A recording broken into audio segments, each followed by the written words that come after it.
नमस्कार, मी शीतल राजेश्वर लोकवृत्तमध्ये तुम्हा सर्वांचे स्वागत। पाहू याच्या ठळक घडामोडी। मनोमिलन तुटल्याने पोलिसांवर ताण, सुप्तावस्थेतील संघर्ष, बाहेर पडण्याची भीती, राजकीय घमासान होणार। जलयुक्तच्या कामांना ब्रेक, पालिका नगरपंचायत विधान परिषद निवडणुकीच्या आचारसंहितेचा फटका। लक्ष दिव्यांनी उजळली सातारामध्ये। कोण काढणार रणांगणातून वर, पालिकेसाठी प्रथमच होतकर उमेदवार। प्रभाग 7 मध्ये सर्वाधिक संख्या। बातमीपत्र सविस्तर। नगरपालिका निवडणुकीत दोन्ही राजे एकमेकांविरोधात उभे ठाकले असल्यामुळे यावेळी कडवा संघर्ष पाहायला मिळणार असून दोन्ही गटांचे कार्यकर्तेही एकमेकाला भिडण्याची चिन्हे आहेत। तसेच सुप्तावस्थेत असलेले त्यांच्यातील संघर्ष बाहेर पडण्याची शक्यता आहे। सातारचे राजकारण हे नेहमी राजघराण्याभोवती फिरत राहिले आहे। दोन्ही राज्यांच्या गटातच सामना होत असतो। हा कडवा संघर्ष सातारनेच नव्हे तर राज्यानेच पाहिला आहे। 2000 साली मात्र या राजघराण्यात मनोमिलनाचा पॅटर्न उदास आला। त्यावेळी अदालत वाड्यावर श्रीमंत शिवाजीराजे भोसले व सौ चंद्रलेखाराजे भोसले यांच्या पुढाकाराने दोन्ही राजे एकत्र येऊन त्यांच्यामध्ये पालिका निवडणुकीच्या निमित्ताने मनोमिलन घडून आले। तेव्हापासून पालिकेची 2 टर्म सातारा पालिकेत मनोमिलनाची सत्ता राहिली। या दरम्यान खासदार छत्रपती उदयनराजे भोसले व आमदार शिवेंद्रराजे भोसले यांच्यात काही वेळा राजकीय खटके उडालेही, मात्र टोकाचा संघर्ष निर्माण झाला नव्हता।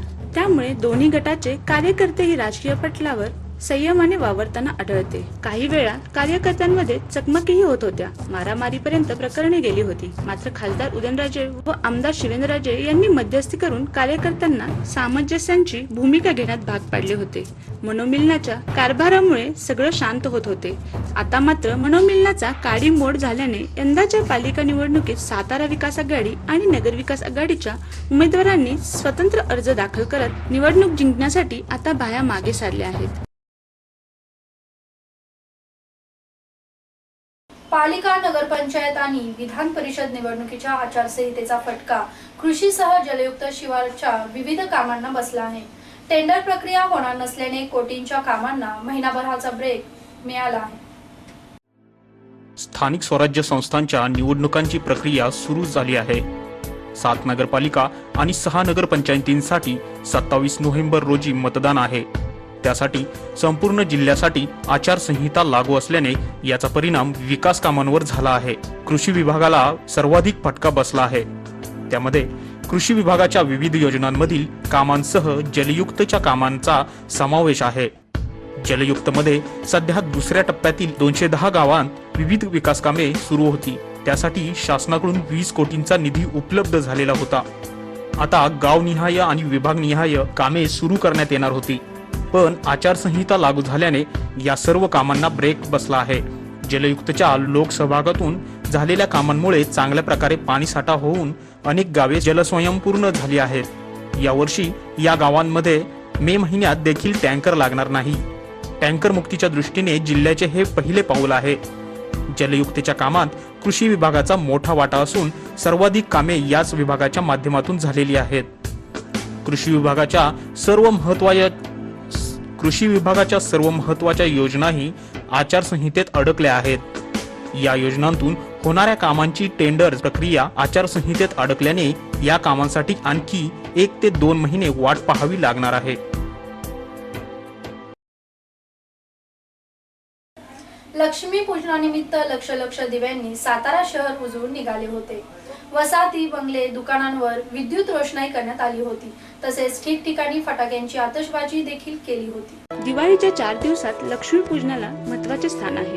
लक्ष्मीपूजनपूर्वी घराचे अंगण, दुकानासमोर सडा रांगोळी आणि पणत्या लावून आकर्षक सजावट करण्यात आली होती। साताऱ्यात सायंकाळी 6:15 नंतर लक्ष्मीपूजनाला आरंभ झाला। घरोघरी दुकानामधून कुबेर लक्ष्मीचे पूजन करण्यात आले। त्यानंतर मोठ्या प्रमाणावर फटाक्याची आतषबाजीही करण्यात आली। सुमारे 2 तास पूजन करण्यात आले असले तरी रात्री उशिरापर्यंत फटाक्याची आतषबाजी सुरू होती। राजवाडा, पवई नाका, राजपथावर सर्वाधिक आतषबाजी सुरू होती। त्यामुळे सर्वत्र उत्साहाचे वातावरण होते।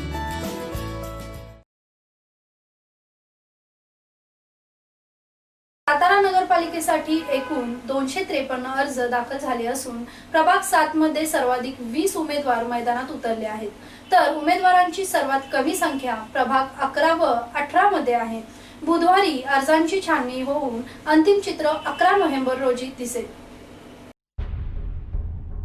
सातारा पालिकेच्या निवडणुकीसाठी 6 महिन्यापासून इच्छुकांची तयारी जोमाने सुरू होती. यंदा मनोमिलन खूपच ताणले गेल्याने आम्हाला तिकीट मिळणार की नाही असा प्रश्न उमेदवारांना पडला होता. अखेर आमदार शिवेंद्रराजेंनी मनोमिलन तुटल्याचे जाहीर केले. त्यामुळे 10 वर्षांनंतर सातारा विकास आघाडी आणि नगर विकास आघाडीने आपले प्रत्येकी 40 उमेदवार रिंगणात उतरवले, तर भाजपनेही पालिकेसाठी शड्डू ठोकून 32 उमेदवार दिले. मनसे 10, शिवसेना 3 तर काँग्रेसने 2 उमेदवार उभे केले आहेत. गेल्या 10 वर्षापासून मनोमिलन असल्याने या कालावधीत अनेक कार्यकर्त्यांना आपल्या राजकीय महत्वाकांक्षेला मुरड घालावी लागली होती. मनोमिलन तुटल्याने आता दोन्ही प्रमुख आघाड्यांच्या अनेक कार्यकर्त्यांना निवडणुकीची दारे मोकळी झाली. त्यानुसार उमेदवारी अर्जही दाखल झाले आहेत. याशिवाय भाजप, सेना, मनसे व अपक्षांनी रिंगणात उडी घेतली आहे. अर्ज दाखल करण्याच्या अखेरच्या दिवसापर्यंत 222 उमेदवारांनी 253 अर्ज दाखल केले. यामुळे पालिकेसाठी यंदा बक्कळ उमेदवार असून लढत चुरशीची होईल हे निश्चित झाले आहे. सातारा शहरातील प्रभागनिहाय आढावा घेतल्यास सर्वात जास्त उमेदवारी अर्ज प्रभाग क्रमांक 7 मधून भरले गेले असून उमेदवारांची संख्या 20 आहे.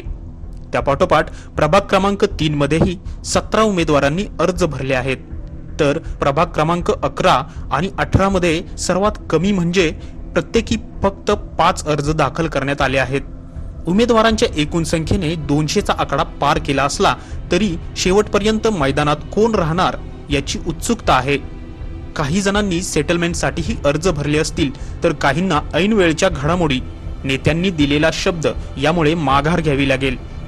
त्यामुळे आता रणांगणात कोण पळ काढणार हे काही दिवसातच स्पष्ट होईल.